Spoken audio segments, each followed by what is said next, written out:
Hello, I'm Sabina Hassanova with the latest news in English on AzVision TV. Armenian armed forces have violated the ceasefire 131 times throughout the day using large-caliber machine guns, reports the press service of the Ministry of Defense of Azerbaijan. Russian Foreign Ministry has commented on the U.S. State Department's statement regarding Azerbaijan. Commenting on the inclusion of Azerbaijan by the U.S. Department of State in the list of countries with increased security threat, Russian Foreign Ministry spokeswoman Maria Zakharova said that was nonsense. This is absolute nonsense to write that they do not recommend tourists to come to Baku and to Azerbaijan and so on.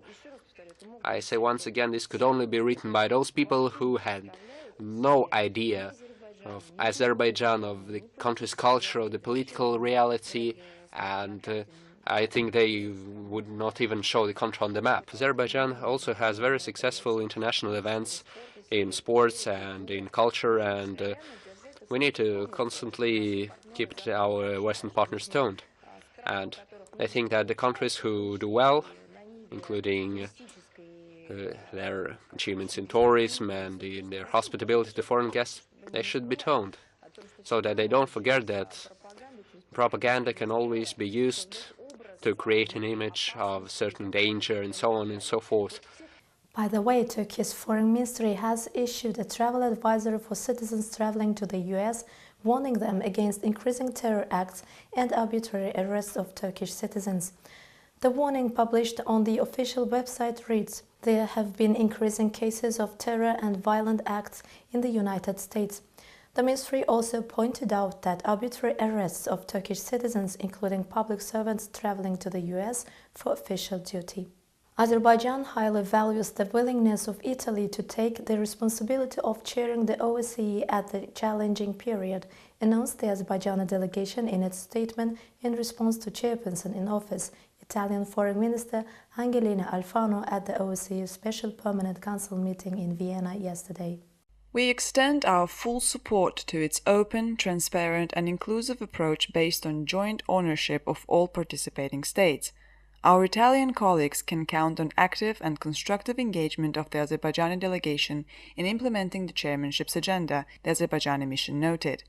Existing conflicts deprive millions of people of their basic human rights and fundamental freedoms. Their plight can be effectively addressed only through restoration of justice and rule of law on the basis of full respect for the territorial integrity, sovereignty, and inviolability of internationally recognized borders of states affected by the conflicts. Double standards applied by some states impairs the efforts to achieve peaceful solution of the conflicts, the mission said. We encourage the Italian chairmanship to ensure that risks and challenges emanating from existing conflicts are adequately taken into account in designing the structured dialogue process in 2018, the mission concluded. Russia hopes that Italy's presidency at the Organization for Security and Cooperation in Europe will help to overcome internal differences, says Russian OSCE envoy Alexander Lukashevich. Just like the rest of the world, we agree that reviving the Helsinki spirit and restoring confidence among the OSCE countries is Europe's top priority.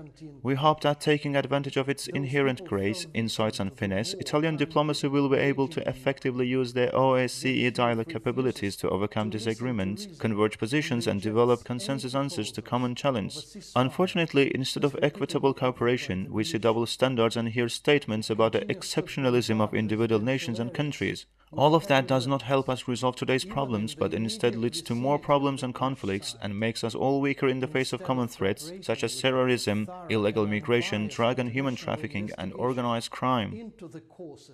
USA has urged 2018 Italian OSCE chairmanship to support Minsk Group efforts to find a peaceful solution to Azerbaijan-Armenian Nagorno-Karabakh conflict.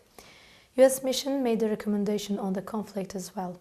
The United States of America has encouraged the Italian OSCE chairmanship to uphold the Minsk Group peacefully solve the Nagorno-Karabakh conflict. The U.S. mission to the OSCE made a statement at the Special Permanent Council meeting in Vienna saying, "On the Nagorno-Karabakh conflict, we encourage you to provide full and unwavering support to your personal representative and his mission in support of the Minsk Group's efforts to find a peaceful and lasting solution." Moreover, the mission recommended chairmanship to take into account the hopeful signs of the meeting between Azerbaijani and Armenian presidents in Geneva in 2017. The statement came in response to Chairperson in Office, Italian Foreign Minister Angelina Alfano, at the OSCE meeting yesterday. Azerbaijan has been focusing on building a mechanism for modernizing the insurance market.